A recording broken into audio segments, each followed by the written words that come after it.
वंदे मातरम कर्मचारी साथियों, विशेषकर शिक्षा विभाग से जुड़े साथियों, जैसे कि आपको पता है जुलाई माह शुरू हो चुका है और एपीआर का प्रोसेस शुरू हो चुका है। किन किन साथियों को एपीआर भरनी है? एपीआर के लिए सबसे महत्वपूर्ण बात कि आपको रिपोर्टिंग ऑफिसर, रिव्यूइंग ऑफिसर और एक्सेप्टिंग ऑफिसर, प्रतिवेदक अधिकारी, समीक्षक अधिकारी और स्वीकारकर्ता अधिकारी, ये तीनों चयन करना पड़ता है। आपके पद के हिसाब से अगर आप तृतीय श्रेणी अध्यापक है, शारीरिक शिक्षक है, ग्रामीण क्षेत्र में है, शहरी क्षेत्र में है, व्याख्याता है, तो वरिष्ठ अध्यापक है, जिस भी पद पे है उसके लिए कौन कौन रिपोर्टिंग ऑफिसर होंगे, कौन रिव्यूइंग ऑफिसर होंगे और उनके चैनल यानी जो चैनल होगा इसका एपीआर का वो किस तरीके से होगा। दूसरा सबसे महत्वपूर्ण बात कि आप उन अधिकारियों के नंबर कैसे प्राप्त करेंगे या उनको कैसे चयन करेंगे। उसके लिए आपको या तो उनके मोबाइल नंबर या एनआईसी आईडी या एम्प्लॉय आईडी की आवश्यकता होगी, तो वो भी आपको बताऊंगा कि आपको कहाँ मिलेगी। इसके अलावा कई जो साथी, नवनियुक्त साथी वगैरह है, जिनके कई तरह की क्वेरीज हो सकती है कि जैसे मान लो उनकी सर्विस है 4 महीने की, 6 महीने की, 3 महीने की, 2 महीने की है, तो उनको एपीआर भरना है या नहीं भरना। दूसरा, कोई साथी है जो पहले सेकंड ग्रेड में थे, प्रमोशन होकर के या सीधी भर्ती से उनका फर्स्ट ग्रेड में चयन हो गया, तो वो अपने अधिकारी जो रिपोर्टिंग ऑफिसर वगैरह है उनको किस तरीके से चयन करेंगे। या आपने एक ही साल में, जैसे जो 1 जुलाई से लेकर के 30 जून 2024 तक अगर आपने एक से अधिक कार्यालयों में काम किया है, तो आपको किस तरीके से उस कार्यालय का चयन करना है, ये सारी जानकारी मैं इस वीडियो में दूंगा। तो वीडियो थोड़ा जरूर लंबा होगा, लेकिन पूरी जानकारी अगर आप चाहते हैं तो वीडियो जरूर देखें। तो आइए शुरू करते हैं। सबसे पहले मैं आपको आदेश बता देता हूँ। ये कार्यालय निदेशक बीकानेर माध्यमिक शिक्षा की तरफ से आदेश है कि लोक सेवकों द्वारा प्रतिवर्ष एपीआर यानी एनुअल परफॉर्मेंस अप्रेजल रिपोर्ट बनने का प्रावधान है। और इसी क्रम में विभाग के यानी शिक्षा विभाग के समस्त लोक सेवक, जिसमें कनिष्ठ सहायक से लेकर के यानी एलडीसी, यूडीसी से लेकर के तृतीय श्रेणी अध्यापक, शारीरिक शिक्षक, कंप्यूटर निर्देशक, व्याख्याता, वरिष्ठ अध्यापक, प्रधानाचार्य, सभी को एपीआर बननी है। और इसके लिए शाला दर्पण के स्टाफ लॉगिन या स्टॉप विंडो के माध्यम से ये काम करना है। और जिसमें आपको प्रतिवेदक, समीक्षक और स्वीकारकर्ता, ये तीनों अधिकारियों का चयन करके आपको फिक्स टाइम टेबल के अनुसार यानी निश्चित समय अवधि में इसको चयन करना है। अब इसके लिए जो तारीख दी हुई है, तो प्रतिवेदन प्रस्तुत करना, टिप्पणी अंकित करना और प्रेषित करना, यानी सबसे पहले लोक सेवक जो है, जैसे कर्मचारी है, शिक्षक है, वरिष्ठ अध्यापक या व्याख्याता वगैरह जो भी है, उनको अपना वार्षिक प्रतिवेदन प्रस्तुत करना, यानी उनको जो एपीआर भरनी है वो 2 इसमें भाग दिए हुए हैं। पहला तो जो शिक्षा विभाग के मंत्रालय कर्मचारी है और अधिकारी जो भी कार्यालय में कार्य करते हैं, जिनका जैसे गर्मियों की छुट्टियां वगैरह नहीं होता, जो हॉलीडे जो नहीं होते, उनके जो या सीधी शिकायत की मंत्रालय कर्मचारी है, उनके लिए तो 30 अप्रैल तक उनको भरना है। और उसके बाद जो उनका सत्र है 1 मार्च से शुरू हो जाता है। और शिक्षा विभाग के जो शैक्षिक स्टाफ है, टीचिंग स्टाफ है, जिसमें अध्यापक, वरिष्ठ अध्यापक, शारीरिक शिक्षक वगैरह ये सभी आते हैं, जिनको 1 जुलाई से लेकर के 31 जुलाई के बीच में यानी जुलाई माह में ये भरना है। और ये आपको 30 अप्रैल तक इसको भरना है। तो अब जैसे जुलाई शुरू हो चुका है, तो जितने भी शैक्षिक वर्ग के स्टाफ है, अध्यापक, वरिष्ठ अध्यापक, व्याख्याता वगैरह, सभी को ये 31 जुलाई से पहले आपको एपीआर भरनी है। उसके बाद में प्रतिवेदक अधिकारी द्वारा प्रतिवेदन करेंगे, जो भी टिप्पणी वगैरह जो रिपोर्टिंग ऑफिसर करेंगे, वो काम आपको 31 अगस्त तक करना है। यानी अगर आप में से जो भी साथी, खास करके जो डीडीओ या संस्था प्रधान है, वो अपने समीक्षक के रूप में यानी प्रतिवेदक के रूप में, रिपोर्टिंग ऑफिसर के रूप में अपनी टिप्पणी करेंगे। और उसके बाद में समीक्षक अधिकारी यानी जो रिव्यूइंग ऑफिसर है उसको सबमिट करेंगे या फॉरवर्ड करेंगे। तो वो सारा काम 31 अगस्त तक करना है। और समीक्षक अधिकारी यानी जो समीक्षक रिव्यूइंग ऑफिसर है, वो उसको रिव्यू करके 30 सितंबर तक उसको फॉरवर्ड करेंगे। और स्वीकार करता है वो 31 अक्टूबर तक उसको करेंगे। और इसके अलावा शिक्षा विभाग के जो जिला शिक्षा अधिकारी या उससे जो भी उच्च स्तर के अधिकारी है, उनके लिए जो शासकीय निर्देशों के अनुसार उनकी एपीआर है वो राजगार पोर्टल से भरी जाएगी। बाकी जितने भी शैक्षिक स्टाफ है, कनिष्ठ सहायक से लेकर प्रधानाचार्य तक, वो सारे स्टाफ लॉगिन से एपीआर भरेंगे। एपीआर किस तरीके से भरेंगे उसका पूरा प्रोसेस मैं आपको लाइव बताऊंगा। अभी जो इंपॉर्टेंट बातें मैं बता रहा हूँ कि आपको एपीआर चैनल का किस तरीके से चयन करना है, किस किस को कौन कौन से अधिकारी सेलेक्ट करने हैं। तो यहाँ आपको 3 तरह के अधिकारी सेलेक्ट करने पड़ेंगे। जैसे आप एपीआर शुरू करेंगे, पहले आपको प्रतिवेदक अधिकारी यानी रिपोर्टिंग ऑफिसर चयन करना पड़ेगा, रिव्यूइंग ऑफिसर यानी समीक्षक अधिकारी चयन करना पड़ेगा, और स्वीकारकर्ता अधिकारी यानी एक्सेप्टिंग ऑफिसर चयन करना पड़ेगा। अब अलग अलग टीचर्स के लिए या अलग अलग जो भी पद के लोक सेवक हैं, उन सभी के लिए अलग अलग ये अधिकारी होंगे। जैसे राजकीय माध्यमिक और उच्च माध्यमिक विद्यालय 10वीं और 12वीं में कार्यरत समस्त अध्यापक लेवल 1 और 2, इसके अलावा शारीरिक शिक्षक तृतीय श्रेणी अध्यापक जिसमें लेवल 2, 1 आगे, पुस्तकालय अध्यक्ष तृतीय श्रेणी, कनिष्ठ सहायक और प्रयोगशाला सहायक तृतीय श्रेणी, ये सभी है इनके लिए प्रतिवेदी रिपोर्टिंग ऑफिसर उनके संस्था प्रधान होंगे, और सीधी सी बात है कि जिनके जो भी प्रिंसिपल होंगे वो संस्था प्रधान होंगे, वही इनके रिपोर्टिंग ऑफिसर होंगे, क्योंकि सीनियर सेकेंडरी या सेकेंडरी स्कूल है। उसके बाद में उनके समीक्षक अधिकारी रिव्यूइंग ऑफिसर, उनको आपको सीपीओ को सिलेक्ट करना है, मुख्य ब्लॉक शिक्षा अधिकारी को। उसके बाद में स्वीकारकर्ता अधिकारी आपको जिला शिक्षा अधिकारी मुख्यालय माध्यमिक डीओ सेकेंडरी, इनको आपको सिलेक्ट करना है। अब बात आती है राजकीय उच्च प्राथमिक और उच्च प्राथमिक विद्यालय, यानी एलिमेंट्री का जो स्टाफ है, जिसमें उच्च प्राथमिक विद्यालय में लेवल 1 और लेवल 2 है, अध्यापक और प्रबोधक जो ग्रामीण क्षेत्र में है, उनको पदेन प्रारंभिक शिक्षा अधिकारी, यानी आपकी जो पीओ है, जो भी आपके अधीनस्थ या आपके जो भी पंचायत की जो सबसे बड़ी स्कूल है, सीनियर सेकेंडरी स्कूल है, जो उसके पीओ है, जिसके अंडर में आपकी सैलरी वगैरह सारी बनती है, एक तरह से कह सकते हैं आपके डीडीओ है, वो आपके प्रतिवेदक अधिकारी होंगे, यानी रिपोर्टिंग ऑफिसर होंगे। उसके बाद में आपको सीबीओ को सिलेक्ट करना है समीक्षक के लिए, और उसके बाद में स्वीकारकर्ता अधिकारी के लिए जिला शिक्षा अधिकारी मुख्यालय प्रारंभिक। सीनियर सेकेंडरी वाले तो करेंगे डीओ माध्यमिक को, और प्राइमरी और मिडिल स्कूल वाले करेंगे डीओ एलिमेंट्री को। उसके बाद यहाँ जो डिफरेंस आ रहा है मैं आपको बता रहा हूँ, यहाँ से जैसे राजकीय उच्च माध्यमिक प्राथमिक विद्यालय में कार्यरत समस्त शारीरिक शिक्षक, जो तृतीय श्रेणी शारीरिक शिक्षक है, पीटीआई है, वो ग्रामीण क्षेत्र के हैं, उनके लिए यहाँ आप देखेंगे तो पीओ को स्वीकार रिपोर्टिंग ऑफिसर, फिर सीबीओ और फिर जिला शिक्षा अधिकारी माध्यमिक। अब यहाँ एक डिफरेंस है कि यहाँ जैसे एलिमेंट्री का जो भी स्टाफ है, उनकी लेवल 1 लेवल 2 के और प्रबोधक के तो आपके जो स्वीकारकर्ता अधिकारी होंगे डीओ प्रारंभिक होंगे, लेकिन उसी स्कूल में लगे हुए शारीरिक शिक्षक के लिए उनके जो भी स्वीकारकर्ता अधिकारी एक्सेप्टिंग ऑफिसर होंगे वो डीओ माध्यमिक होंगे, ये जरूर ध्यान रखें। बाकी सारा सेम है। इसके अलावा राजकीय उच्च प्राथमिक और माध्यमिक विद्यालय में कार्यरत अध्यापक लेवल 1 2 शहरी क्षेत्र के हैं। ग्रामीण क्षेत्र में तो पीओ सीपीओ और डीओ, शहरी क्षेत्र में तो पीओ की जगह यूसीओ होगा, उसके बाद में सीपीओ, और उसके बाद में प्राथमिक शिक्षा अधिकारी जो डीओ एलिमेंट्री है वो होंगे। इसी तरीके से शहरी क्षेत्र में अगर उच्च प्राथमिक विद्यालय में शारीरिक शिक्षक है, तो शारीरिक शिक्षक का मामला थोड़ा सा अलग है, इसको आप इसे गौर से देखें। तो यहाँ पहले आपको यूसीओ सेलेक्ट करना है, उसके बाद में सीपीओ, उसके बाद में जिला शिक्षा अधिकारी माध्यमिक।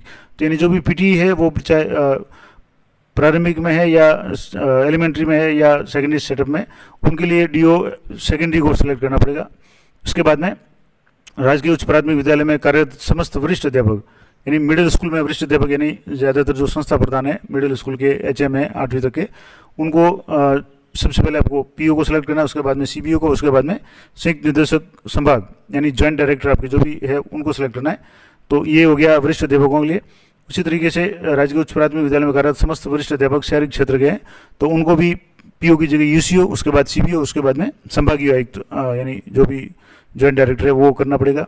अब बात आती है राजकीय माध्यमिक और उच्च माध्यमिक विद्यालय में कार्यरत वरिष्ठ अध्यापक, शारीरिक शिक्षक ग्रेड 2 और पुस्तकालय अध्यक्ष ग्रेड 2, वरिष्ठ सहायक और सहायक प्रशासनिक अधिकारी और प्रयोगशाला सहायक ग्रेड द्वितीय, ये सारे जो सेकंड ग्रेड के हैं, चाहे सेकंड ग्रेड पीटी हो, सेकंड ग्रेड अध्यापक हो, सेकंड ग्रेड पुस्तकालय अध्यक्ष हो, तो वो सबसे पहले अपने संस्था प्रधान को करेंगे और वो प्रिंसिपल होंगे, क्योंकि माध्यमिक उच्च माध्यमिक। उसके बाद में अगर खाली माध्यमिक है तो हेडमास्टर होंगे या प्रिंसिपल जो भी होंगे। उसके बाद में सीबीओ, उसके बाद में ज्वाइंट डायरेक्टर संयुक्त निदेशक संभाग। इसी तरीके से राजकीय उच्च माध्यमिक विद्यालय में कार्यरत समस्त व्याख्याता, यानी जितने भी व्याख्याता है, और अगर शारीरिक शिक्षक प्रथम ग्रेड यानी पीटीआई फर्स्ट ग्रेड है या पुस्तकालय अध्यक्ष फर्स्ट ग्रेड है, तो सबसे पहले तो उनको अपने संस्था प्रधान यानी प्रिंसिपल को प्रतिवेदक रिपोर्टिंग ऑफिसर सेलेक्ट करना है। उसके बाद में सीबीओ को रिव्यूइंग ऑफिसर, और उसके बाद में डायरेक्टर महोदय बीकानेर को स्वीकारकर्ता अधिकारी यानी एक्सेप्टिंग ऑफिसर करना है। इसी तरीके से राजकीय उच्च माध्यमिक और माध्यमिक विद्यालय में कार्यरत समस्त प्रधानाचार्य या प्रधानाध्यापक, अगर सेकेंडरी स्कूल है तो प्रधानाध्यापक, सीनियर सेकेंडरी है तो प्रधानाचार्य, वो उसके लिए सबसे पहले तो आपको प्रतिवेदक के रूप में सीबीओ को सिलेक्ट करना है। उसके बाद में मुख्य जिला शिक्षा अधिकारी यानी डीओ को सिलेक्ट करना है, सीडीओ को, मुख्य जिला शिक्षा अधिकारी यानी सीडीओ को, और उसके बाद में डायरेक्टर महोदय को। इसी तरीके से राजकीय उच्च माध्यमिक विद्यालय में कार्यरत उप प्राचार्य जो सीनियर सेकेंडरी स्कूल में वाइस प्रिंसिपल है, तो उनको पहले प्रधानाचार्य को सिलेक्ट करना है, यानी अपने स्कूल के संस्था प्रधान को, प्रिंसिपल को, उसके बाद में सीबीओ को, उसके बाद में डायरेक्टर महोदय को। इसी तरीके से बेसिक कंप्यूटर निर्देशक जो अभी अधिकांश स्कूलों में लग चुके हैं, तो उनके लिए अगर राजकीय उच्च माध्यमिक विद्यालय में कार्यरत बेसिक कंप्यूटर निर्देशक है तो उनको प्रतिवेदक रिपोर्टिंग ऑफिसर प्रधानाचार्य, फिर सीबीओ, उसके बाद में जिला शिक्षा अधिकारी माध्यमिक। और अगर वरिष्ठ कंप्यूटर निर्देशक है, सीधी सी बात है, अगर सेकंड ग्रेड है एक तरह से कह सकते हैं, तो उनके लिए प्रधानाचार्य या प्रिंसिपल, उसके बाद में समीक्षक अधिकारी में सीबीओ और उसके बाद में जॉइंट डायरेक्टर यानी संभाग, संयुक्त निदेशक संभाग। उसी तरीके से महात्मा गांधी जो स्कूलें हैं उसमें कार्यरत पूर्व प्राथमिक के कोई स्टाफ है तो उनके लिए प्रधानाचार्य या पीओ यूसीओ जो भी लागू होता हो, फिर सीबीओ, उसके बाद में जिला शिक्षा अधिकारी माध्यमिक। तो ये हो गया अधिकारियों के बारे में। अब सीबीओ वगैरह है उनके लिए, जैसे सीबीओ के लिए तो मुख्य जिला शिक्षा यानी सीडीओ है, फिर डायरेक्टर महोदय, फिर शासन सचिव वगैरह। तो ये इनके लिए है। आरपी अगर कोई है, लेक्चरर रैंक की आरपी है, अगर मान लो सीबीओ कार्यालय वगैरह में लगे हुए हैं तो उनके लिए भी मुख्य शिक्षा अधिकारी ने सीबीओ, मुख्य ब्लॉक शिक्षा अधिकारी, पहले सीबीओ को सिलेक्ट करेंगे, उसके बाद में स्वीकार समीक्षक के रूप में मुख्य जिला अधिकारी यानी सीडीओ को करेंगे, और उसके बाद में डायरेक्टर महोदय को। इसकी तरीके से कनिष्ठ सहायक वगैरह, तो इस तरीके से ये पूरा है। अब जिला लेवल के अधिकारी है तो उनके लिए ये है। सामान्य रूप से मैंने आपको जो अध्यापक वगैरह इनके लिए बता दिया, और इसी तरीके से ये जो अलग से है यहाँ कुछ और इम्पोर्टेंट बातें दी हुई है। ये मुख्य जिला शिक्षा अधिकारी या संयुक्त निदेशक लेवल के जो भी अधिकारी वगैरह उनके लिए, तो ये काफ़ी लंबा वीडियो हो जाएगा। मैं पूरी ये आपको जो चैनल है ये आप जैसे ही लॉगिन करेंगे स्टाफ लॉगिन वहाँ भी मिल जाएगी, और मैंने टेलीग्राम चैनल पे इसको दे रखा है तो आप वहाँ से देख सकते हैं। अब बात करेंगे कि आपको जैसे मान लो यहाँ संस्था प्रधान, तो आपके मोबाइल नंबर से इनके आईडी से सर्च कर लेंगे, लेकिन सीपीओ के नंबर आप कहाँ से लाएंगे, और जैसे जिला शिक्षा अधिकारी है या अगर वरिष्ठ अध्यापक है तो उसके लिए ज्वाइंट डायरेक्टर के नंबर कहाँ से मिलेंगे, तो उसकी पूरी एक पीडीएफ है ऑफिसर्स लिस्ट की, मैं आपको यहाँ से टेलीग्राम चैनल पर उपलब्ध करा दूंगा। तो वहाँ से आप यहाँ से देख सकते हैं। जैसे मान लो ये पूरी जो लिस्ट है ये आपके संभाग वाइज 23-24 के जितने भी अधिकारी जो भी जिस पद पर रहे हुए हैं उसकी संभाग वाइज, मंडल वाइज आपके यहाँ से ये पूरी आपको लिस्ट मिल जाएगी, जहाँ से जैसे अजमेर संभाग है, भरतपुर, बीकानेर, चूरू, जयपुर, जोधपुर, कोटा, पाली वगैरह। अब इनमें कौन कौन से अधिकारी होंगे तो यहाँ से जैसे आगे मैं आपको बता दूँ, थोड़ा सा आपको उदाहरण के रूप में बता देता हूँ। यहाँ से जैसे आपको संयुक्त निदेशक ज्वाइंट डायरेक्टर को सिलेक्ट करना है, तो जैसे अधिकारी का नाम यहाँ आ रहा है, ये किस किस अवधि तक रहे, और इनके अगर आपको सर्च करना है तो इनके मोबाइल नंबर से सर्च कर सकते हैं और इनकी आईडी से सर्च करते हैं। अब यहाँ से जैसे यहाँ देखेंगे तो ये 29/2/2024 तक है। तो अभी यहाँ से जैसे इनका अभी वर्तमान स्थिति देखनी है, जैसे इनकी मृत्यु हो चुकी है 12/6/2024 को इनकी मृत्यु हो गई है। तो अभी ये जैसे इनकी जगह आपको जो वर्तमान में है, ये जैसे सेकंड नंबर पे जो नाम है ये अभी 30 जून तक है, तो इनको आपको सेलेक्ट करना है। अगर आप पहले मृत कर्मचारी को सिलेक्ट करके उनकी डिटेल्स भरते हैं, उसके बाद में जो वर्तमान है उनको आपको सिलेक्ट करके, और सेलेक्ट करने के दो तरीके यहाँ दिए हुए हैं। एक तो आप मोबाइल नंबर से इनके सर्च कर सकते हैं और एनआईसी आईडी से कर सकते हैं। इसके बाद में इनका जो मूल पद है उससे भी आप सर्च कर सकते हैं, या इनकी एम्प्लॉय आईडी है आरजे वाली, उससे भी कर सकते हैं। लेकिन आसान तरीका है मोबाइल और एनआईसी आईडी से आप आराम से कर सकते हैं। फिर जैसे डीओ की बात करेंगे तो जहाँ कार्यालय जिला शिक्षा अधिकारी मुख्यालय माध्यमिक सीडीओ है या सीबीओ है, ये जो भी लिस्ट है ये सारी लिस्ट आपको पूरे राजस्थान के जितने भी संभाग वाइज लिस्ट है, यहाँ से आपको मैं थोड़ा सा आगे स्क्रॉल करके इसको बताता हूँ। यहाँ से जैसे गंगानगर ये संभाग की हो गई, इसके बाद में यहाँ से डिस्ट्रिक्ट वाइज बीकानेर की यहाँ से इस तरीके से हो गई, अलग अलग यहाँ से जो भी जिला या संभाग है डिस्ट्रिक्ट वाइज। यहाँ से जैसे ये जयपुर संभाग की लिस्ट है। अब जयपुर संभाग में जैसे ये ज्वाइंट डायरेक्टर वगैरह के यहाँ आ जाएगा। उसके बाद में जिला वाइज जयपुर जिले के जितने भी ब्लॉक है उसके मुख्य ब्लॉक शिक्षा अधिकारी सीबीओ वगैरह ये सारी डिटेल्स आ जाएगी। इसी तरीके से सभी ब्लॉक्स की आ जाएगी। उसके बाद में जयपुर डीओ केंद्र या संभाग में जैसे ये खैरतल जिला है, तिजारा है, इसके भी है, तो यहाँ से कोटपुतली है, तो जितने भी नए जिले वगैरह बने हैं उन सभी के अधिकारियों की सारी लिस्ट यहाँ से हो जाएगी। इस तरीके से जोधपुर की बात करें तो यहाँ जोधपुर के ज्वाइंट डायरेक्टर वगैरह, उसके बाद में जैसलमेर के जितने भी अधिकारी वगैरह, इस तरीके से ये सभी पूरे राजस्थान की आपको यहाँ लिस्ट मिल जाएगी। तो ये तो कुछ महत्वपूर्ण जानकारी होगी कि आपको किस तरीके से इनके नंबर्स या मोबाइल नंबर या इनके एनआईसी आईडी से आपको सर्च करना है। और ये भी देख लें कि अभी ये सेवानिवृत्त है या कार्यरत है, या अगर इनका निधन हो गया है तो उनकी जगह जो वर्तमान है उनको आपको सिलेक्ट करना है। तो ये तो हो गया। अब एक इम्पॉर्टेंट बात जो सबसे ज़्यादा महत्वपूर्ण की बार बार कई साथियों के सवाल आएंगे कि आपकी सर्विस 3 महीने की होगी, 4 महीने की होगी, तो आपको एपीआर पढ़नी नहीं पढ़नी, आपने एक ही वर्ष में 2 बार सर्विस की है, 2 जगह सर्विस की है, तो 2 पदों पर सर्विस की है, तो वो कैसे होगा। तो ये सारी यहाँ से आपको मैं बता दूँ कि यहाँ से जैसे अगर आपकी एपीआर क्रिएट करते समय आपकी पोस्ट और पोस्टिंग प्लेस अगर शो नहीं हो रहा है तो इस कारण से आपकी एपीआर क्रिएट नहीं होगी। तो इसके लिए सबसे पहले तो आप आज से ही अपना प्रपत्र 10 है वो जरूर चेक कर लें, और इसमें आपके मोबाइल नंबर और ईमेल आईडी जरूर करें, क्योंकि इसमें भी आपको जब सबमिट करेंगे फाइनल तब आपको ओटीपी की आवश्यकता पड़ेगी, और ओटीपी आपके जो भी प्रपत्र 10 में मोबाइल नंबर जुड़े होंगे उसमें होगा। तो सबसे पहले आपको अपना प्रपत्र 10 है वो अपडेट करना है। अगर कुछ गड़बड़ है तो आप जैसे अभी लॉक होगा तो उसको अनलॉक करवा करके उसको आपको अपडेट करवाना है। उसके बाद में अगला प्रश्न है कि मेरे पास समीक्षक स्वीकारकर्ता अधिकारी रूप में ऐसी एपीआर प्राप्त हुई है, ये अधिकारियों के लिए है। तो मान लो जैसे कोई किसी अधिकारी की सेवानिवृत्ति हो गई और उसके बाद में बिना मूल्यांकन के वो फॉरवर्ड हो गई, तो वो जो भी अधिकारी है उनको कार्रवाई करनी है। जो कर्मचारियों के लेवल की बात है वो मैं आपको बता देता हूँ। जैसे एक यहाँ है कि मैंने 5 जुलाई को नियम अंतर्गत रिपोर्टिंग, रिव्यूइंग और एक्सेप्टिंग अधिकारी का चयन करते हुए अपनी एपीआर भरी। मान लो जिस अधिकारी को उन्होंने चयन किया था वो अधिकारी 31 जुलाई या 31 अगस्त को सेवानिवृत्त हो गए, तो क्या मुझे अपनी एपीआर रिजेक्ट करवा कर पुनः भरनी पड़ेगी? तो रिजेक्ट करने की आवश्यकता नहीं है। आपने जिस अधिकारी को सिलेक्ट किया उस समय अगर वो अधिकारी पद पे है, चाहे भले जुलाई में बाद में वो रिटायर्ड हो जाए, आपको मॉड्यूल है वो अपने आप आगे स्वयं प्रोसेस करेगा। और यहाँ इस बार जो सिस्टम है इसमें कि आपके जो भी ऑटो प्रोसेस हो जाएगा, एक निश्चित समय के बाद में ऑटो फॉरवर्ड का ऑप्शन होगा, तो ये कोई समस्या नहीं होगी। अगर जो भी अधिकारी एक्सेप्टिंग या जो रिव्यूइंग ऑफिसर अगर आपके रिटायर्ड हो जाते हैं तो वो अलग बात है, उसमें कोई प्रॉब्लम नहीं है। अब यहाँ एक और इम्पोर्टेंट बात है कि मैंने 1/2/2021 को द्वितीय श्रेणी से पदोन्नत होकर अन्य स्कूल में व्याख्याता पे कार्य ग्रहण किया। यानी एक ही वर्ष में, यानी 1 जुलाई से लेकर के 30 जून के बीच में 2 अलग अलग पदों पर काम किया और 2 अलग अलग विद्यालय में काम किया। तो उनका रिपोर्टिंग ऑफिसर, अप्रूव ऑफिसर अलग अलग होगा या नहीं होगा, क्योंकि वरिष्ठ अध्यापक के लिए जो भी ऑफिसर होंगे, समीक्षक और स्वीकारकर्ता, वो अलग अलग होंगे, व्याख्याता के लिए अलग होंगे। तो दोनों अवधि में रिपोर्टिंग ऑफिसर संबंधित, जैसे रिपोर्टिंग ऑफिसर तो आपके संस्था प्रधान ही होंगे, लेकिन दूसरे जो है समीक्षक और स्वीकारकर्ता अधिकारी वो चेंज होंगे। और अगर आपने 90 दिन सर्विस उस कार्यालय में की है, 3 महीने से अधिक सर्विस की, अगर 3 महीने से कम सर्विस है तो उसको आपको काउंट नहीं करना है। 3 महीने से अधिक की सर्विस है तो आपको दोनों की एंट्री इसमें करनी पड़ेगी और उसी के अनुरूप आपको समीक्षक अधिकारी होंगे जिनके दिन आपने 90 दिन से अधिक काम किया।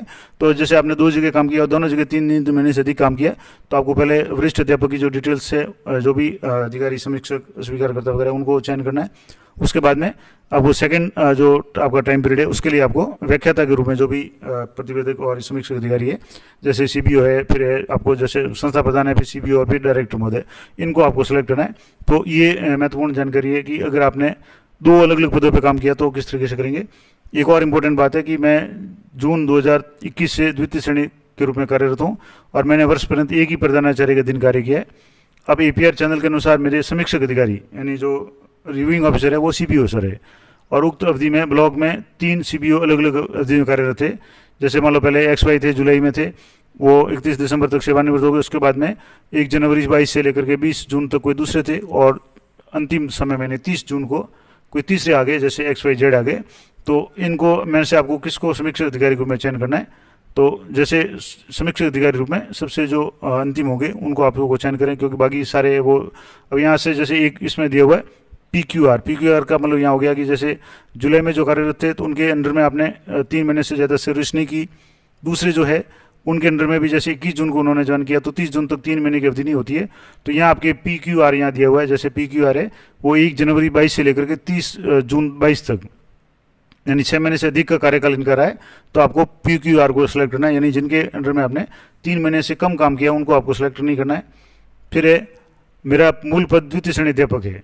कई ऐसे भी साथी हैं जिनकी पद विरुद्ध कार्यरत है, यानी यहाँ जैसे कोई अध्यापक वरिष्ठ अध्यापक है और वो व्याख्याता के रूप में पद विरुद्ध कार्यरत है, तो उसको एपीआर में किस पद के अनुसार भरी जानी है, वो अध्यापक के रूप में यानी वरिष्ठ अध्यापक के रूप में भरेंगे या व्याख्याता के रूप में, क्योंकि व्याख्याता के जो भी समीक्षक अधिकारी और स्वीकारकर्ता दोनों अलग होंगे और द्वितीय श्रेणी अध्यापक अलग होंगे। तो आपका जो मूल पद है, रिपोर्टिंग ऑफिसर वगैरह सारे आपको उसी के अनुसार चयन करने हैं। तो मूल पद जैसे आपका द्वितीय श्रेणी अध्यापक है, भले ही आप कार्यरत वरिष्ठ अध्यापक के विरुद्ध है, आपका मूल पद द्वितीय श्रेणी अध्यापक है, तो द्वितीय श्रेणी अध्यापक के अनुसार ही आपको रिपोर्टिंग, रिव्यूइंग और एक्सेप्टिंग ऑफिसर का चयन करना है। जैसे सीबीओ है, उसके बाद में डीओ और जो भी आपके जॉइंट डायरेक्टर है उनको सिलेक्ट करना है। आपको निर्देशक महोदय को सिलेक्ट नहीं करना है स्वीकारकर्ता अधिकारी रूप में।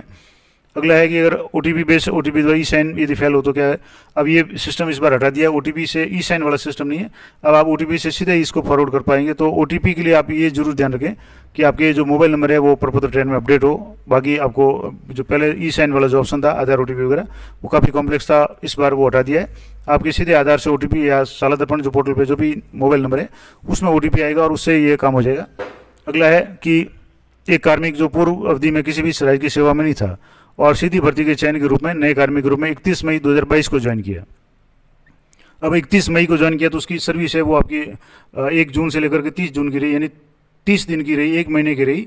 तो उस सत्र में उसकी यानी जैसे मान लो अभी बात करें तो जैसे 24 की बात करें तो जैसे मान लो कोई कार्मिक है 31 मई 2024 को ज्वाइन की और उसकी APR है वो 30 जून तक भरी जानी है, तो उसकी अवधि है वो 3 माह से कम है। तो स्पष्ट है कि अगर 3 माह से कम की आपकी राज्य की सेवा है, चाहे आप पूरी सेवा में अगर 3 माह के कम की सर्विस है तो आपको इस बार भरने की आवश्यकता नहीं है। अगर आपने किसी अधिकारी के अंडर में 3 माह से कम आपने सर्विस की है तो उसको भी आपको मेंशन करना रिपोर्टिंग ऑफिसर या उनके लिए ज़रूरी नहीं है। तो ये जरूर देखें कि 3 माह से अधिक की आपकी सर्विस उनके सुपरविजन में होनी चाहिए। अगला है कि जब मैं अपनी APR साला दर्पण पोर्टल पे भरता हूँ तो APR मॉड्यूल में मेरी पोस्ट और posting place drop down list में प्रदर्शित नहीं हो रहे, जबकि मैं विद्यालय में स्वीकृत पद पे हूँ। तो इसका कारण ये हो सकता है कि आपका प्रपत्र 10 है वो अधूरा हो, उसमें डिटेल्स फीड नहीं हुई हो। तो सबसे पहले अपना प्रपत्र 10 है वो अपडेट कराएं। अगला जो प्रश्न है कि APR में अवधि के अनुसार 2 रिपोर्टिंग ऑफिसर है। दोनों एप्लीकेशन को लॉग एंड फॉरवर्ड करने के बाद मैं फाइनली सबमिट एप्लीकेशन को लॉग और फॉरवर्ड कर रहा हूँ। यानी 2 रिपोर्टिंग ऑफिसर है, यानी जैसे मान लो आप किसी कार्यालय में जैसे वरिष्ठ अध्यापक कार्यरत है और आपके जो प्रिंसिपल है वो जैसे 30 दिसंबर को रिटायर्ड हो गए, उसके बाद में 1 जनवरी से 30 जून 24 के बीच में कोई नए प्रिंसिपल आ गए, तो आपके 2 रिपोर्टिंग ऑफिसर हो गए और दोनों की सेवा है वो 3 माह से अधिक है। तो ऐसी स्थिति में अगर मान लो ये मैसेज आ रहा है कि please submit data in each application period form before logging the entire application, तो क्या समाधान है? तो इसका समाधान ये है कि आपको एक को आपको लॉग करना है। जैसे यहाँ आप देखेंगे तो आप दोनों एप्लीकेशन को अलग अलग लॉग करने से पूर्व सबमिट बटन जरूर बताना है। यानी जब आप लॉग करने से सबमिट नहीं करेंगे तब तक आपका डाटा सेव नहीं होगा, तो सबमिट तो आपको करना है। उसके बाद जब मैसेज आता है कि जब सर्वप्रथम एप्लीकेशन है तो फिल एप्लीकेशन पर क्लिक करें, समस्त प्रविष्टि करके सबमिट करें। उसके बाद में for finance and log APR पे क्लिक करना है। उसके बाद दूसरी अवधि के जो प्रतिवेदन है उसके लिए आपको द्वितीय फिल एप्लीकेशन पर क्लिक करके दूसरी एंट्री करनी है और दूसरी एंट्री में भी सारी ये करके आपको फिनिश एंड लॉग APR पर क्लिक करके इसको लॉग करना है। और उसके बाद में अंत में लॉग एंड फॉरवर्ड एप्लीकेशन करेंगे तो OTP के माध्यम से रिपोर्टिंग ऑफिसर को प्रेषित करेंगे, तो आपका जो भी है वो सिस्टम है वो सही हो जाएगा, कोई प्रॉब्लम नहीं होगी। एक और इम्पोर्टेंट बात है कि मैं अध्यापक लेवल 2 पे कार्यरत हूँ और मैंने 2021-22 की APR तो ऑनलाइन कर सकता हूँ, लेकिन 20-21 की नहीं कर सकते, यानी पिछले साल की APR है वो आप नहीं कर पाएंगे, तो ये नॉर्मल बात है। इस तरीके से और भी कुछ इंपॉर्टेंट प्रश्न है, जैसे मान लो किसी कारण ऑफलाइन ज्वाइन किया है तो अपनी APR कैसे सबमिट करेंगे? तो अभी वर्तमान में कोई भी ऑफलाइन ज्वाइन नहीं है, सभी सारे जो भी है वो ज्वाइनिंग ऑनलाइन है। और ऑनलाइन ज्वाइनिंग के बाद में अगर 3 माह से अधिक की आपकी सर्विस है तो आपका प्रपत्र 10 वगैरह वो सही करें तो आपके ये सारी समस्या हट जाएगी। अब कुछ लोगों की ये समस्या हो सकती है कि APR आपने सबमिट कर लिया लेकिन आप उसका प्रिंट निकालना चाहें तो प्रिंट नहीं निकल रहा है, तो प्रिंट आपका तब निकलेगा जब आपने जो भी प्रतिवेदन अधिकारी रिपोर्टिंग ऑफिसर का चयन किया है वो आपके चैनल के उसको वेरीफाई कर देंगे और उसको फॉरवर्ड कर देंगे, तब आपके प्रिंट का ऑप्शन एक्टिव होगा। मैं आपको अगली वीडियो में करके बता दूंगा। और यहाँ जैसे एक और इम्पोर्टेंट प्रश्न है कि अगर मान लो कोई कार्मिक है जो 1/7/21 से लेकर 1/10 तक, यानी जुलाई, अगस्त और सितंबर से लेकर 10वें महीने अक्टूबर तक द्वितीय श्रेणी अध्यापक था और पदोन्नति के बाद में वो व्याख्याता के रूप में कार्य ग्रहण किया, तो APR के समय किस प्रकार के लोक सेवक में, तो अभी जैसे अंतिम पद का चयन करना है आपको, क्योंकि अभी आप व्याख्याता के रूप में, तो आपको व्याख्याता के रूप में ये APR बननी है। इसके अलावा जैसे कोई व्याख्याता है और 2 अलग अलग विद्यालय में कार्य किया है तो 2 प्रतिवेदक अधिकारी है, तो आपको जो परीक्षा का परिणाम है प्रविष्टि करते समय किसकी करनी है, तो जो भी आपने जहाँ भी बोर्ड परीक्षा का रिजल्ट है तो सामान्य रूप से जो सेकंड आपका टाइम पीरियड होगा उसमें आपको करनी है। तो ये कुछ महत्वपूर्ण जानकारी थी कि जैसे मैं एक प्रोफेशनल कार्मिक हूँ तो मुझे APR ऑनलाइन करनी है। ये भी कई साथियों की ये प्रश्न हो सकता है कि प्रोफेशनल्स को भरनी है कि नहीं भरनी है, तो सहायक कर्मचारी के अतिरिक्त प्रत्येक संवर्ग के अधिकारी कर्मचारी को अपनी APR ऑनलाइन करनी है। सिर्फ यही है कि अगर आपकी सेवा 3 माह से कम है तो आपको नहीं करनी है, बाकी चाहे आप प्रोफेशनल्स हैं और आपकी सेवा 6 महीने से अधिक है तो आपको APR भरनी है। इसके अलावा अन्य जो भी इंपॉर्टेंट बातें हैं ये आप अगर अपना जो भी स्टाफ लॉगिन खोलेंगे तो उसमें FAQ में जाकर के ये सारे प्रश्न आप प्राप्त कर सकते हैं। वीडियो थोड़ा लंबा हो जाएगा तो मैं कोशिश करूंगा कि और भी कुछ जानकारी होगी तो वो आपको मैं आगे बता दूंगा। अब इसमें 1-2 और इम्पोर्टेंट बात है कि मैं APR का स्टेटस कैसे दे सकता हूँ, तो आप जब भी APR को फॉरवर्ड कर देंगे उसके बाद में आप स्टेटस पर क्लिक करके आप इसके स्टेटस देख सकते हैं। और अगर संस्था प्रधान है तो रिजल्ट कैसे भरना है, तो संस्था प्रधान में आपको जो भी कॉलम आपके विद्यालय में बोर्ड परीक्षा है उनको आपको सिलेक्ट करके आप रिजल्ट भर सकते हैं। अगर मेरे रिपोर्टिंग रिव्यूइंग अधिकारी सर्च करने पर प्रदर्शित नहीं हो रहे हैं तो हो सकता है स्टाफ विंडो पर रजिस्ट्रेशन नहीं होगा, लेकिन ऐसा अब नहीं है, सभी अधिकारियों का रजिस्ट्रेशन हो चुका है। और मैंने आपको पूरी लिस्ट बता दी है कि इनको आपको बाई NIC ID और बाई मोबाइल नंबर किसी भी तरीके से आप सर्च कर सकते हैं। तो ये पूरी जानकारी थी APR के संबंध में। अगले वीडियो में आपको लाइव एक साथी की APR है वो आपको लाइव सबमिट करके किस तरीके से अधिकारी चयन करने हैं सारी डिटेल्स बताऊँगा। तो वीडियो जरूर देखें। मिलते हैं नेक्स्ट वीडियो में, तब तक जय हिंद जय भारत।